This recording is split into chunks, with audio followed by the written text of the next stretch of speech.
Hello বন্ধুরা, আমি ত্রয়ী। আজকে নিয়ে এসেছি একটি সাদামাটা রেসিপি, বাট মাছটা অসাধারণ ছিল।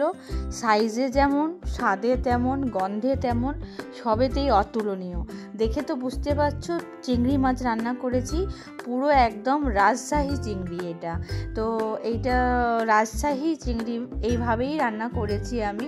ঠিক দেখতেও যেমন রাজার মতো, আর খেতেও সেরকম, মানে ভীষণ সুন্দর। এত বড় যে হাতে দেখো মাপ করেও আমার হাতে কুলোচ্ছে না। আর এই মোটা মোটা চিংড়িগুলো মানে পিস কাটা যাবে, কিন্তু আমি কাটিনি ভিডিও সূত্রে। তো যাই হোক, তার দাঁড়াগুলো দেখো বিশাল আকার আর মোটা মোটা, আর ভিতরে যে শাঁস ছিল সে দারুণ খেতে ছিল। যাই হোক, প্রথমে আমি লবণ আর হলুদ দিয়ে, যেভাবে আমরা মাছে লবণ হলুদ মাখাই সেভাবে মাখিয়ে নিচ্ছি। এটা এত মোটা মোটা ছিল মাছগুলো যে আমার হাত পুরো ভরে গেছে মাখাতে গিয়ে। তো সে যাই হোক, চলো প্রিপারেশনের দিকে এগোই। এটা রাজশাহী চিংড়ি। তো এই চিংড়িটা করার জন্য লবণ হলুদ আর সামান্য একটু লঙ্কার গুঁড়ো মাখিয়ে নিয়েছি, কেন মাছগুলো তো ভীষণ বড় বড়।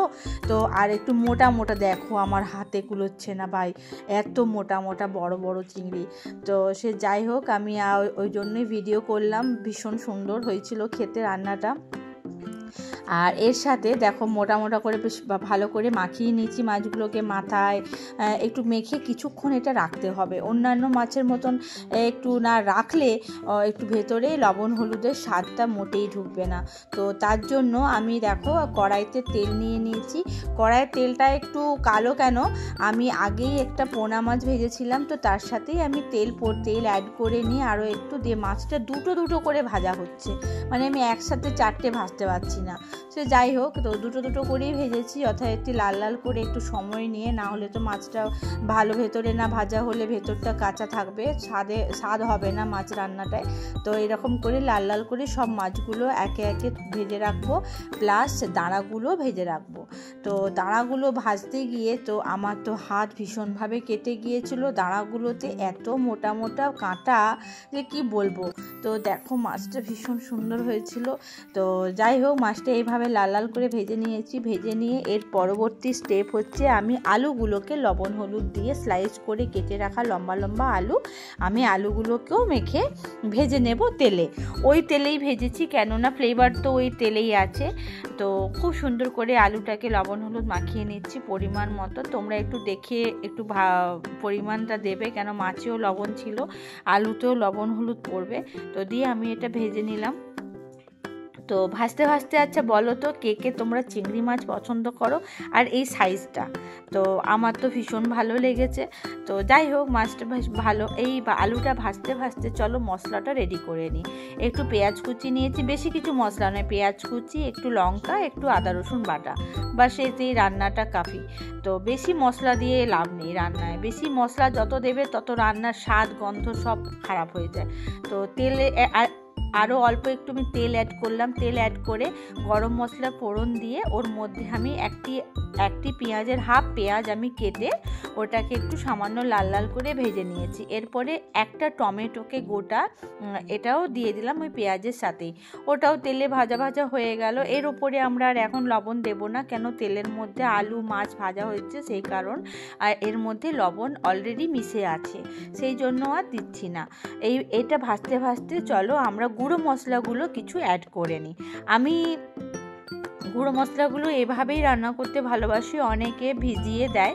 তো আমার মনে হয় গ্যাসটা কমিয়ে যদি শুকনো মশলাগুলো গুঁড়োগুলো যদি অ্যাড করে নেওয়া হয় তাতে মেশে ভালো। আর জল দিয়ে দিলে কি হয় না, ফুটে না ভালো, ফুটে ফুটে ওর গন্ধটাই ফ্লেভারটাই নষ্ট হয়ে যায়। তো তেলের উপরে যখনই গুঁড়ো মশলাটা দেবে তো গন্ধটা অসাধারণ হয়।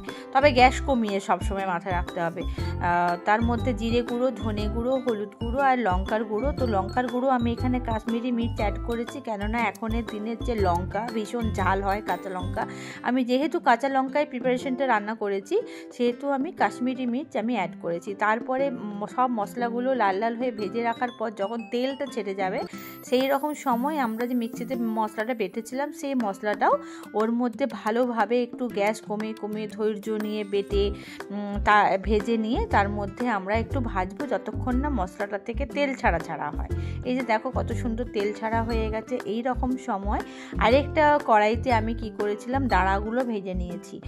তো দাঁড়াগুলো ভেজে নিলে কি হবে, দাঁড়া সমেত যে তেলটা ওর মধ্যে যদি দিয়ে দেওয়া হয়, আর এই আলু ভেজে রেখেছি, আলু, মাছ, দাঁড়া ভাজা, তেল সব মিশিয়ে একটু জল দিয়ে ভালোভাবে নাড়াচাড়া করে আমি কড়াই দিয়ে মাছটা দিয়ে তারপরে আমি চাপা দিয়ে অনেকক্ষণ ধরে কষিয়েছি, প্রায় মিনিট 15। গ্যাসটা কমিয়ে, তাহলে কি হয়, চিংড়ি মাছটাও সেদ্ধ হয়ে যায়, ভেতরে মশলাটাও ঢোকে, আলু ঢোকে।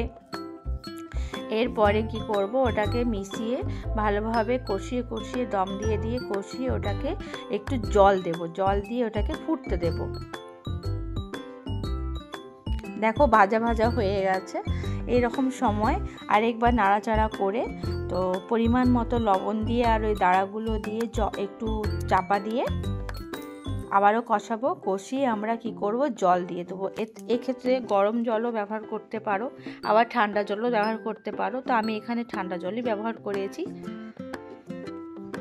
গরম জল দিলে কি হয়, আরও স্টিফ হয়ে যায় মাছটা, যার জন্য আমি ঠান্ডা জলই ব্যবহার করেছি। দিয়ে দেখো কড়া ধোয়ার জল দিয়ে আবার এটাকে ফুটতে দিয়ে গ্যাসটাকে সিম করে দেবো একেবারে, যাতে মাছটা ভেতর অবধি সেদ্ধ হয়ে যায় আর সমস্ত স্বাদ গন্ধ এর মধ্যে ঢুকে যায়।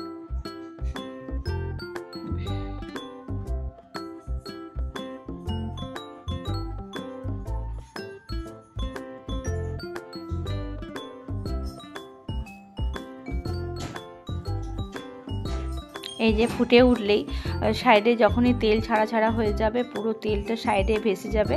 বেশ রং, আর চিংড়ি মাছ রান্না করা মানেই ওটা রং তো লাল হবেই, তুমি যতই লঙ্কা গুঁড়ো নাই দাও আর দাও। তা আমি একটু দিয়েছি, কালারও অবভিয়াসলি সুন্দর হয়েছে। যাই হোক, সেদ্ধ হয়ে যাচ্ছে, আলু সেদ্ধ হয়ে গেছে, মাছও সেদ্ধ হয়ে গেছে। এই যে দেখো মাছগুলো পড়ছে একে একে। জাস্ট জিভে জল আনার একটা রেসিপি, রাজশাহী চিংড়ি।